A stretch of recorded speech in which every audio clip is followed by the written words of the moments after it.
Jordan's RC's back here with you guys tonight, and I got the rigger boat out on the table. I just got the third coat of sealant on it. I did put a third coat on it because I thought it needed another one. Felt a little too thin. So other than that, I do have to get some sandpaper to do some smoothing, because if you can see, it does have a lot of the fibers.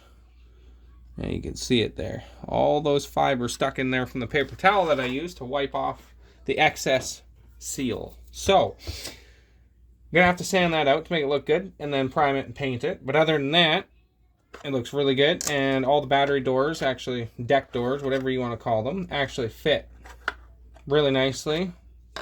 Everybody else, I guess, have had trouble of sealing their boat and putting too much in there, and then nothing fits after. So I got away with not having to redo that, so that's pretty nice. Other than that, the sponsons look really nice. Again, though, you can see all that fiber on there from that paper towel, so I'm gonna have to get some lighter sandpaper and get all that off.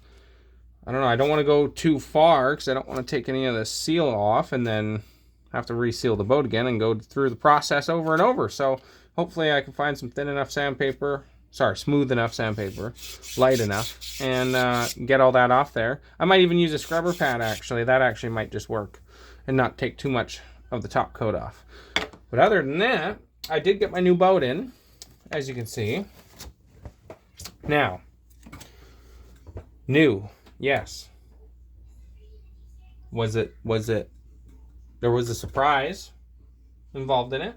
I was not expecting, but anyways, I am happy with the boat. It did arrive.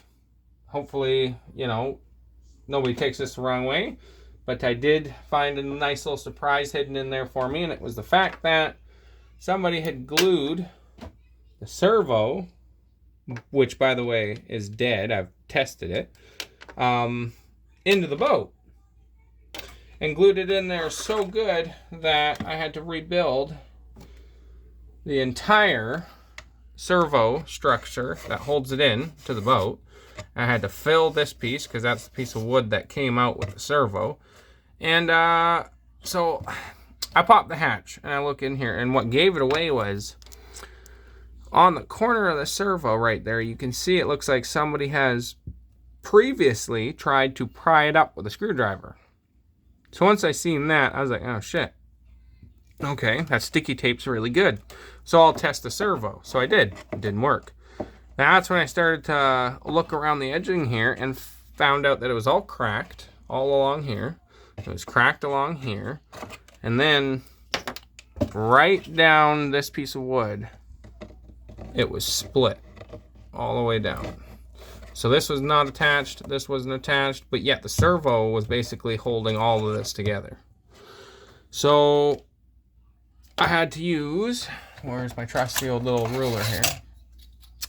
A lot of people probably wouldn't think this, but this ruler is what got it out. And all I did was stick it like that, bend it so I didn't scrape the boat, and hit the back of it with something heavy. A couple times, until it went like that, and shoom, it was off in a heartbeat. But still wasn't nice, and it was quite the surprise. I wasn't expecting to have to rebuild the entire structure for the servo. So other than that, you know, soon I will be getting the hardware for the boat, including the rudder kit. Doesn't need a prop shaft, it has one already in it, but I do. This boat was also blueprinted, as you can see. Oh, the light might get you, but there you go. All the ride pads have been blueprinted already. So now I just have to kind of get the little bit left over off the edges, clean it up a bit, and then seal it up and then paint it. And that will be good to go there. And all the prop tube seems to be all good and in there. There's a little crack right there, but I think it's just the paint crack. So I'm gonna put some G-Flex in there anyways, just to make sure. But other than that, I'm very, very happy that I got the boat. I'm happy it arrived. I do have to do a small little repair on this top lid, which I have come to realize, I guess, is very famous for breaking right here. Don't know if that was me on the first time or on transit to my house, or even if it was just like that before. Who knows? But gonna have to find a way to fix it, and it's not an easy fix either, because Well, if I try and fix it from the top, where the crack is right there, on my thumbnail, and you can see that, yep. If I try and fix it from the top, I'm going to have to sand down whatever I put on it, and then repaint it, and then I also have to mask off this window. You can't really do it from the bottom, or put any bracing there, because it's got to fit over top of the Tupperware Pro Boat lid that covers and seals the boat.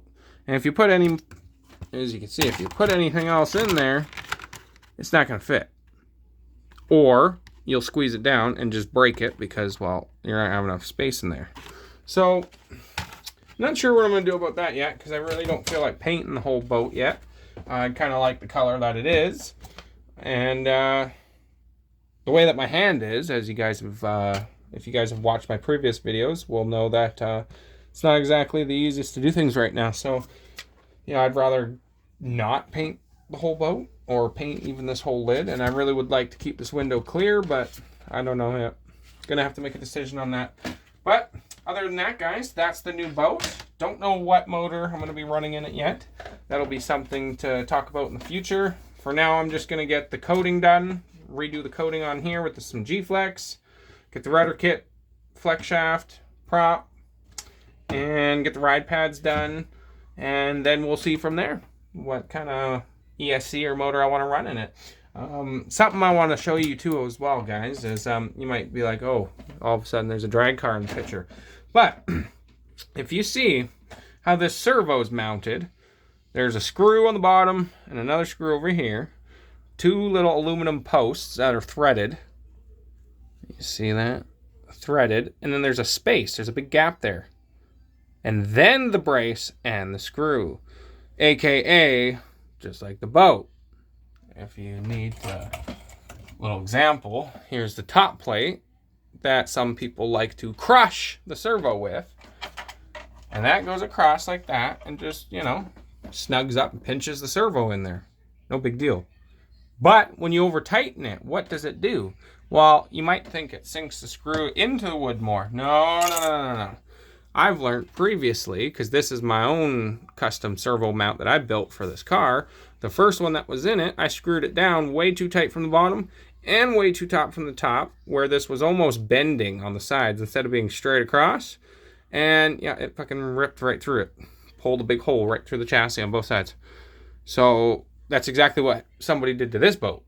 Is they screwed the screws down so tight that it literally ripped the mounts out, and then they glued the whole damn servo and the mounts kind of jaggedy in there.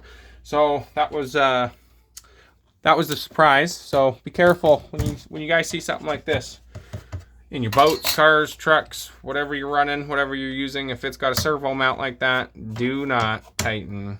I mean, if it's got enough of a gap where when you put this on there, it rests right against it, yeah, go ahead, tighten the screws down right tight. But if there's a gap like that, a fingernail worth gap under there, don't tighten it down to like Gorilla would, because you're gonna rip it right out and destroy a really nice hull or RC car, or depending on what it is. I don't know if the seller who sold me this knew that, but yeah, it's fixed now anyways. It looks good, as you can see. Get a close up of that, hun. Thanks to my beautiful wife for helping me video. See, you can see now it looks almost factory. I've rounded the edges off here and on the side. I did put a brace plate there, and a little piece there, and a little piece there, so that this does not move anymore. No chance of it moving. Unless you were to put like a servo that's got Gorilla Strength in there, it might rip it out again. But other than that, the only other thing was, if you come here and look into there quickly, this switch mount was busted off. Like, it didn't look like it at first, the few times I opened it up and looked at it. But when you went and grabbed it, yeah, it was like, it was right off. So I have re-glued it down and then put a brace piece on top. And if you get in there real nice and close, you can see that I've filed it down nice, so it kind of looks like it's a part of the boat and not added onto the boat. So yeah, other than that, that's all fixed. I'll make a video, new update of this tomorrow. I'm going to try and actually get some time and convince my wife to try and videotape me doing some of the G-Flex code on here. So I will get that updated. And yeah, if you liked anything you see, like, comment, and subscribe. And Jordan's RC's out.